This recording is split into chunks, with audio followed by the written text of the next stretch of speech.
Hello, today I am here to offer you a few stretches and movements that could potentially help if you are feeling like your feet and calves are particularly tight. This is one that I hear often from people who are just starting into yoga, that when they're in a shape like downward facing dog, for example, they're like, wow, I am really uncomfortable in my feet and in my calves. Is there anything else I can do to kind of progress those portions of the body along to where things might feel a little more comfortable?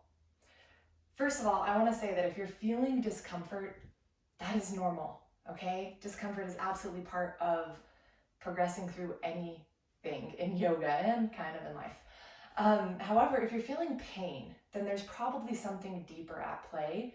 Pain should not be a part of your practice. If that's the case, it might be worth it to seek out some professional help, maybe from a PT or something, in figuring out what's going on there. If it's just discomfort, downward dog is a great shape for that. All right, so I like to think of downward dog as starting from a plank pose and then bend the knees to hover. And as you press the hands back and you start to lift the sit bones up, we can even more consciously lift the tailbone toward the corner of the ceiling and the wall where they meet behind you, all right? From there, that's when you can lower the heels or straighten the legs any amount. And this is quite honestly my first down dog of the day. So you're gonna see that my legs are not gonna be very straight. My heels are still hovering quite a ways off of the mat. That is just fine. What this does is it takes the low back out of it. Often what I see in a beginner downward dog is a focus on keeping the legs straight, and then the back really rounds. And so we're putting a little more stress on things like the hamstrings, and we're also not really engaging through the torso, shoulders, and back as we could be. All right, so just through that little adjustment here of adding more bend, reaching sit bones higher up, I'm getting deeper into my calves. And we can alternately bend one leg, really letting the other calf stretch out, and then go to the other. All right, and always we're still thinking of lifting those sit bones up. So that can be a great place to start. If in that position it feels pretty intense and you still want more foot and calf work, then I suggest coming to kneeling. So we have obviously the front side of the foot and the back side. If we tuck the toes under, we're going to be able to stretch the underside of the foot. All right, and we can lift the knees up, rock the weight back, and bring the knees down. So going through a different range of motion here, adding some movement is always beneficial, because then we're not just working one specific place, we're kind of working along the whole bottom of the foot. You can even, if it feels okay, bring the hands up and find this more active toe stand. All right, and maybe work on shifting more onto the tippy toes and lowering the heels a bit. Whatever feels okay to you. Know that toe standing can be really challenging to balance, so you might be near a wall if you're kind of new to this.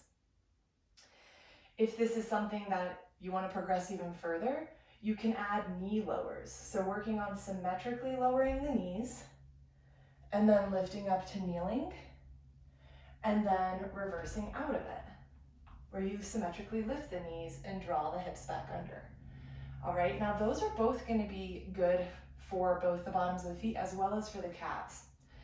If you want to stretch the top of the foot, which often gets neglected, keep the toes pointed and shift the weight back. And as you press into the tops of the feet and lift the knees, you're going to feel a nice stretch that comes all the way up into the shin a little bit, so through the ankle as well. And that can be really nice. And again, you can rock forward and backward, putting as much or as little weight into the feet as you would like.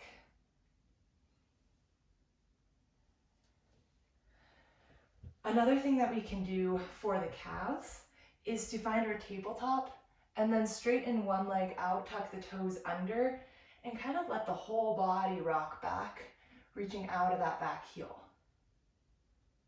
All right, that can be a great gentle stretch of the calf. Again, if you want to elevate it, then you might instead find this in a high lunge.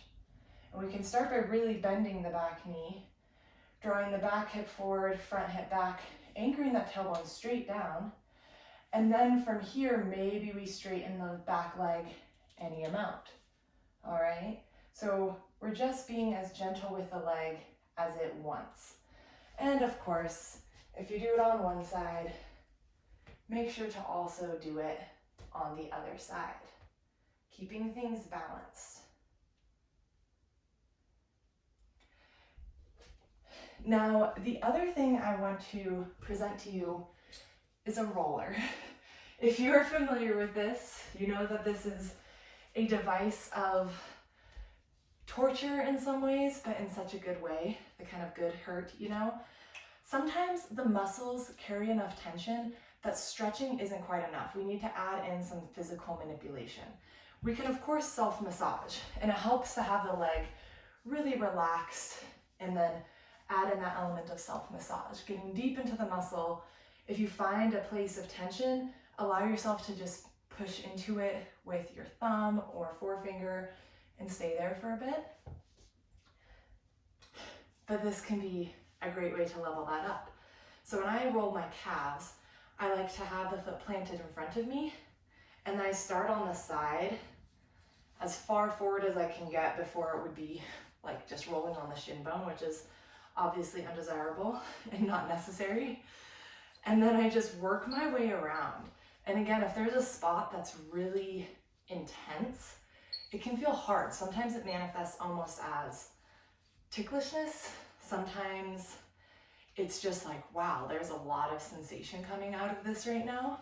So it can be helpful to have somebody else roll out for you if this is new to you. If you've kind of built up the awareness of sensation and the discipline of being able to work through it, then you can roll out yourself. And this can be a great way to work through some of those knots and tensions that just would benefit from having a little bit of pressure introduced, not induced. All right. So rollers are great devices. I think I got this one on Amazon probably, but they have these discreetly moving components. And so it allows you to really dig in and get serious about it. So I hope that those few exercises are helpful for you if you are having calf and foot pain or tightness. As always, remember to breathe through the movement, and wherever invokes a sensation is kind of telling us like, okay, this is present here right now, and this is a great place for me to then explore the sensation. Try not to want to move away from it, but instead just soften into it, breathe into it, and explore a little bit. I'll leave you with one final shape that can be helpful. Whether you're seated with legs out and have a little bend in the knees maybe, you can find a forward fold here.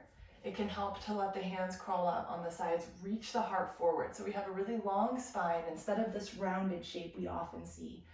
So we're isolating this into the backs of the legs. Now the little bend brings it a little more into the calves instead of having them be super straight and straining at the hamstring. So that's a great place to be. Or of course, if you're standing in a forward fold, again, soft knees, maybe even focus on maintaining belly to thigh contact. Inhale to lengthen. Check the weight distribution front to back. Try to make it even. And then exhale and just let the torso hang heavy here, allowing gravity to do some of the work, opening up the back sides of the legs. I hope that you find this helpful and nourishing.